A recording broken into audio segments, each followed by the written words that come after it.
Muchísimas gracias, compañeros y compañeras, por permitirme estar aquí. Es un verdadero honor poder estar aquí en nuestra biblioteca. Agradecer mucho la presencia de todos y cada uno de ustedes. Yo quisiera más que presentar, preguntar, porque lo que necesito siempre es la orientación de mi institución, del colegio donde me intenté formar. Ya la de formación fue mi responsabilidad, pero siempre es importante regresar a la base para plantear preguntas y que mis maestros, mis maestras aquí presentes, quienes ayudaron en esta formación, más bien nos ayuden a intentar resolver algunos de los temas, y quienes se dedican al estudio de las cosas también nos ayuden en esta reflexión que pretendemos sea profunda y que no caiga en lugares comunes, aunque, como lo sabemos en la ciencia social, es muy difícil salir de esta circunstancia. Entonces no me voy a referir directamente a lo que está ahí en el libro, eso se puede consultar, más bien a las intenciones y a lo que se pudiese ver en el futuro. Primero, intentar explicar que desde mi punto de vista, nada más que no lo cuenten mucho, desde mi punto de vista el humanismo mexicano, pues la verdad no existe. Es decir, no hay algo teóricamente fundado, ontológicamente, epistemológicamente, algo que pueda tener alguna referencia como tal, ¿no? Entonces, si nos ponemos estrictos, aquí con mis maestros van a decir, pues, ¿de dónde lo sacas, no? No es algo que pudiésemos decir que existe o que ha sido debatido. Digamos, si analizamos el tema de humanismo, entonces tendríamos distintas corrientes para poderlo analizar, distintas formas de analizarlo, desde el desarrollo, desde el territorio, desde la religión, desde distintas perspectivas a la persona humana, sea en lo individual, o en lo colectivo, o en lo antropológico. Hay distintas formas de intentar entenderlo. ¿Cuál es la decisión que estamos tomando en términos de diseño de política pública al pensar en el humanismo mexicano? La primera definición es que es un concepto construido desde lo político para impulsar el diseño de políticas públicas y para cohesionar al país. Entonces yo lo entiendo de esta forma, y ojalá ustedes en este intercambio me ayuden a intentar decirme si estoy bien o si hay que corregir o podemos complementar. ¿Cómo es que un servidor lo está viendo? El planteamiento surge, como ustedes lo saben, y si no se los cuento, surge a partir de la crítica que empezaron a hacerle al expresidente Andrés Manuel López Obrador en el 2021. En el 2021 le va muy bien en el proceso electoral, se ganan gobiernos estatales, y la oposición insiste en esa época en que ahora sí vamos rumbo a Venezuela, ahora sí vamos rumbo a Cuba, ahora sí seguramente se va a reelegir, es una simulación a la revocación de mandato que se va a dar en el 22, estamos muy mal, ¿no? Y entonces empieza a darse un discurso en torno de todo esto y acerca de la corrupción de Morena. Una corrupción que no es exclusiva de Morena, o que no es exclusiva del PRI, de PAN o de ningún partido político. Aquí está la doctora Casarín, que ha estudiado mucho el tema de partidos políticos, y otros muchos de ustedes, pero la verdad es que como sabemos, en efecto, Morena, como cualquier organización social y política en este caso, pues se puede corromper. Es más, yo diría que ha empezado ese proceso de degradación ya desde hace algún tiempo. Entonces, cuando le preguntaban al expresidente qué va a pasar con Morena, él dijo que seguramente sí se iba a corromper, ¿no? Que cuando empezaran a ganar candidaturas y empezaran a tener más poder, pues entonces el reparto de las candidaturas y el reparto de posiciones de poder seguramente iba a llevar a un proceso de deterioro del partido. Incluso él dijo que tendría él en ese momento que renunciar a ese partido para fundar uno nuevo o inspirarse en una cosa nueva. La verdad es que quienes fuimos fundadores de ese movimiento, pues yo, en mi caso, ya hasta sentí feo, ¿no? Dije, ¿cómo que lo quiero tanto que costó?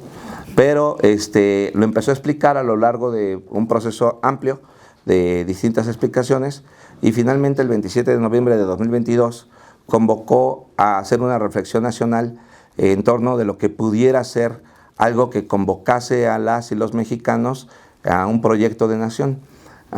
hubo algunos analistas, columnistas, que empezaron a delinear que lo que pudiésemos estar pensando es guardando las dimensiones desde luego, en un documento como el que inspirara José María Morelos y Pavón en el tema de los sentimientos de la nación.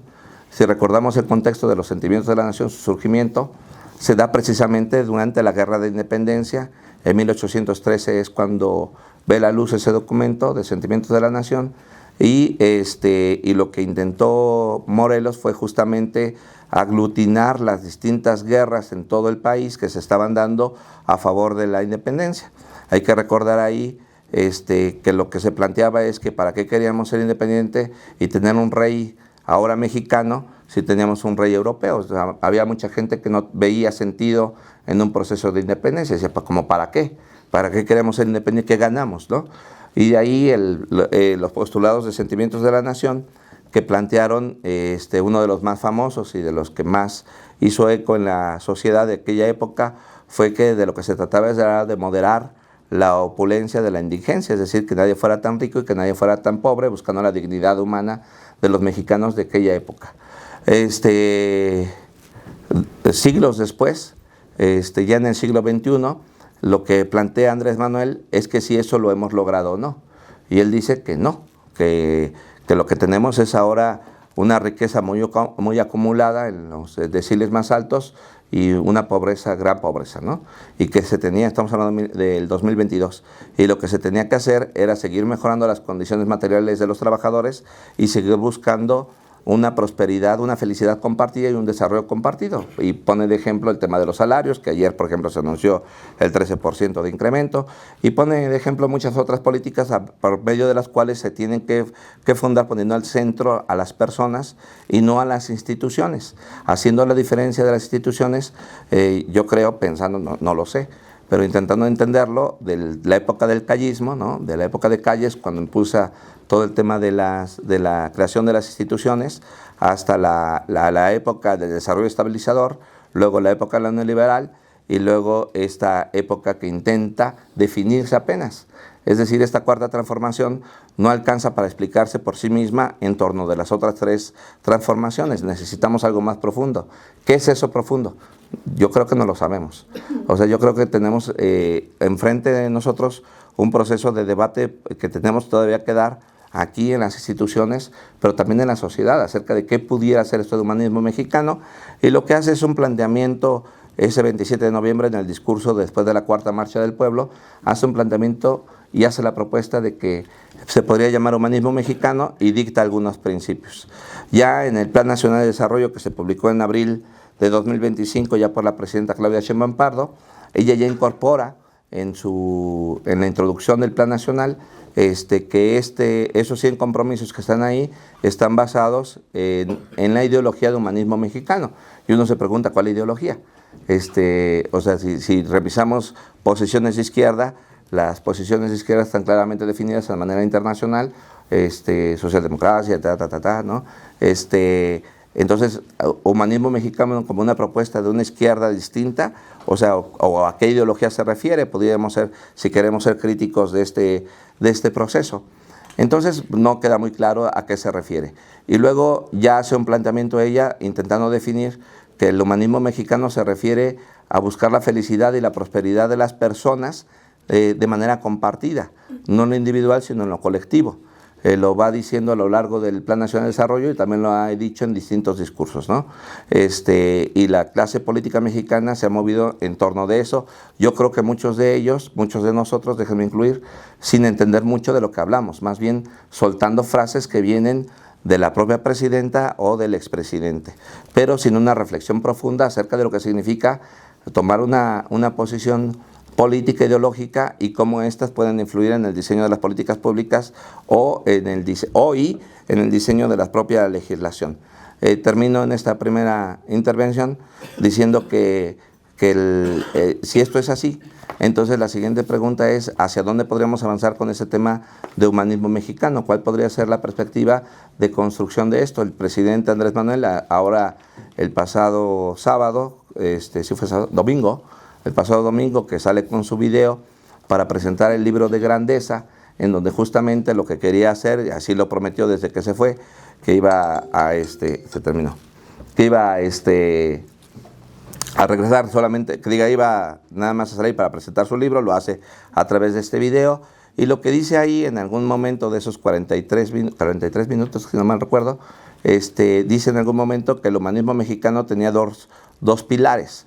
Uno, el tema de la cultura, ¿no? Que es lo que intenta recoger en el libro de Grandeza, que todavía no lo tengo, y luego en otro, que es el proceso político del país, que dice que lo presentará en un libro que estará escribiendo a partir en el 2026 y que se llamará Gloria, y que en ese lo que intentará hacer es un análisis político de cómo es que esta humanidad o este humanismo se puede construir en torno de políticas públicas.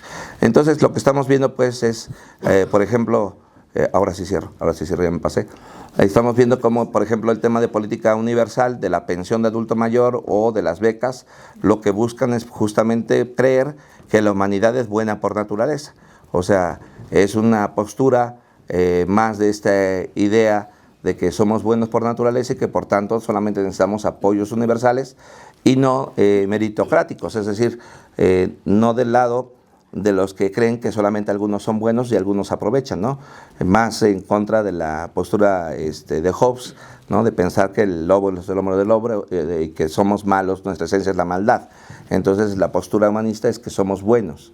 Y si somos buenos, entonces ¿cómo tiene que gobernarse? El Salvador, por ejemplo, tomó una decisión, el pueblo salvadoreño, legítima, soberana y respetable, ¿no? Pero ellos decidieron que lo mejor era pensar que la esencia de los salvadoreños era la maldad. Y por eso mucha gente en prisión, y por eso acaban en este 2025 de rediseñar sus programas de estudio para militarizar la educación en El Salvador. Y también las políticas públicas están diseñadas a partir del castigo y de la coerción y ¿no? Y nosotros estamos creyendo otra cosa. ¿Cuál es el camino que debemos de seguir? Es la pregunta. ¿Cómo definimos esto de humanismo mexicano? Esa es la razón. Gracias.